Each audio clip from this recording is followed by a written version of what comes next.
Delhi MCD उपचुनाव में 12 सीटों के नतीजे घोषित हो चुके हैं। बीजेपी ने 12 में से 7 सीटों पर जीत दर्ज की है। वहीं आम आदमी पार्टी ने 3 सीटों पर जीत दर्ज की है। एक सीट पर कांग्रेस के खाते में गई है, जबकि एक सीट पर निर्दलीय उम्मीदवार ने जीत हासिल की है। बता दें कि उपचुनाव के अंतिम नतीजों में बीजेपी सबसे बड़ी पार्टी बनकर उभरी है, जिसने कुल 12 में से 7 सीटों पर कब्जा किया है, जिसके बाद बीजेपी जीत का जश्न मना रही है। बीजेपी विधायक रविंद्र नेगी ने सभी को जीत की बधाई दी है। मैं दिल्ली की जनता का आभार प्रकट करता हूं कि उन्होंने फिर एक बार भारतीय जनता पार्टी पे अपना आशीर्वाद दिया है। 12 में से 7 सीटें हम लोग जीते हैं और दिल्ली के मुख्यमंत्री, हमारे सभी साथी, हमारे विधायक, सबने बहुत मेहनत की, सांसदों ने, जिसका परिणाम है कि हम 7 सीटें जीतने में सफल हुए हैं। और दिल्ली में अब जो बुनियादी सुविधाएं हैं, दिल्ली की सरकार हमारा अच्छा काम कर रही है। अब दिल्ली नगर निगम और बेहतर ढंग से, अब 123 हमारे पार्षद हो जाएंगे।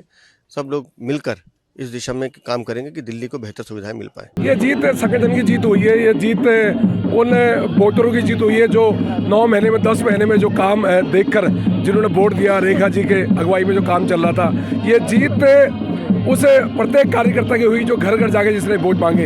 ये जीत उत्तराखंड के उन लोगों की हुई जो लोग कह रहे थे कि उत्तराखंड का वोट आम आदमी पार्टी को पड़ेगा, पर उत्तराखंड के 9 बूथों में 9 के 9 बूथ हम जीते और 1800 की लीड से हम उत्तराखंड के बूथ जीते।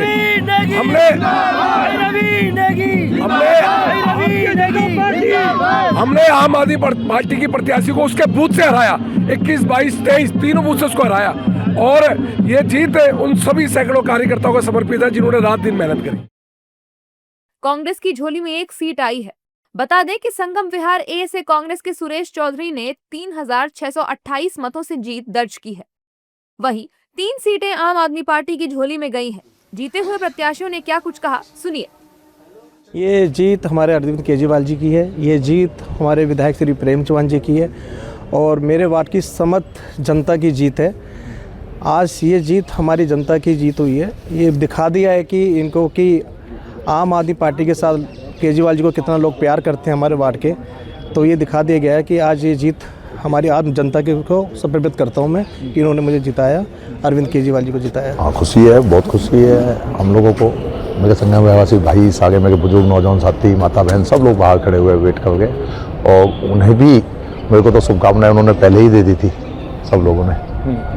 जो उन्होंने वोटिंग किया है, वोटिंग मार्जिन काउंटर पे थे हम लोग, बूथों पे जब जाते थे तो वहीं कह दिया करते थे लोग कि अब की सुरेश चौधरी को वोट देके सुरेश चौधरी को जिताएंगे। कितने वोटों से आपने जीत दर्ज की? 3700 कुछ वोट है। सबसे पहले अपने अल्लाह का शुक्र अदा करूंगा।